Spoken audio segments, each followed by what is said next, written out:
In this edition of reShape 333, I want to talk about a question that thousands of churches across North America are asking as they consider the next best step for their congregation. Many churches need to have a conversation about this important option, and I want to talk about it in the next 333 seconds. Let's get at it. The question that thousands of churches across Canada and the U.S. are asking is this: should our church consider merging with another congregation? Let me answer that question for you. Yes. Now, don't hear what I'm not saying. I'm not saying that your church definitely should merge, but I am saying that your church needs to enter into the conversation.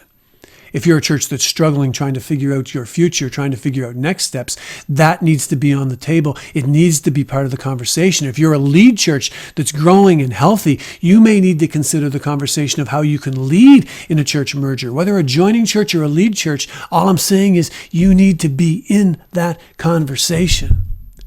In the United States, 2% of churches have merged. That represents 6,000 congregations. Another 5% are currently having those discussions. That represents another 15,000 congregations in the United States.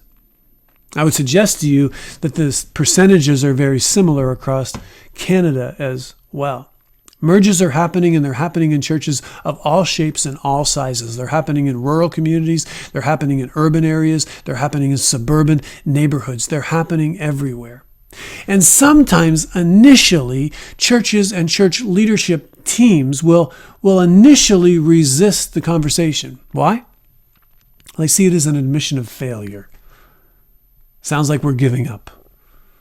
Sounds like we're turning over the keys. We didn't lead very well. Guess we screwed up. Why don't we just turn it over to somebody else to lead? Because I guess we don't know how to do it. But that's not it at all.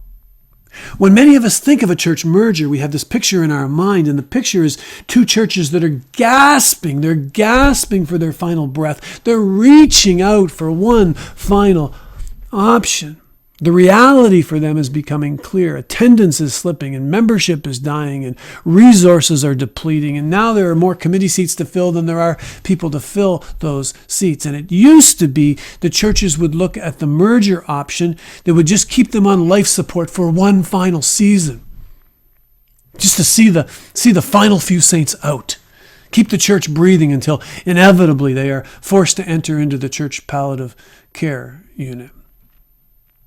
It used to be that way, but it's not that way now.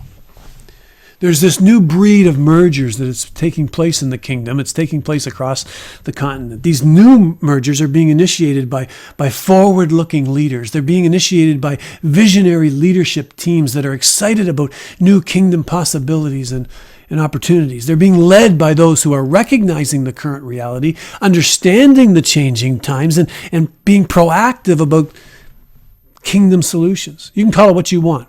Call it a replant, call it a restart, call it a satellite, call it an adoption. You can call it a repotting if you want to. It doesn't matter what you call it. But what if we consolidated some of our best efforts? And what if we consolidated some of our best people? And what if we consolidated and brought together some of our structures? And what if we consolidated some of our resources and we brought those together? And what if we did it around a unified, larger, grander vision, a bigger kingdom purpose? An extended church. What if we did that? What if we came together? And what if it looked just a little bit different than it did when our church was started 100 years ago or maybe 200 years ago? And what if we set aside some of our own kingdom, some of our own personal preferences? And we took on a posture of humility and we said, you know what? Whatever, God. I'm open to whatever you want to do, God. And what if we said, it has nothing to do with me, but it has everything to do with what God wants to do in our neighborhood. In fact, it has everything to do with what he's already up to. And what if we joined him there? Could imaginative and creative church mergers be the next big thing in Atlantic Canada? Church leaders, I ask you only to be open to the conversation, not the conclusion. After this video, you're going to find some questions.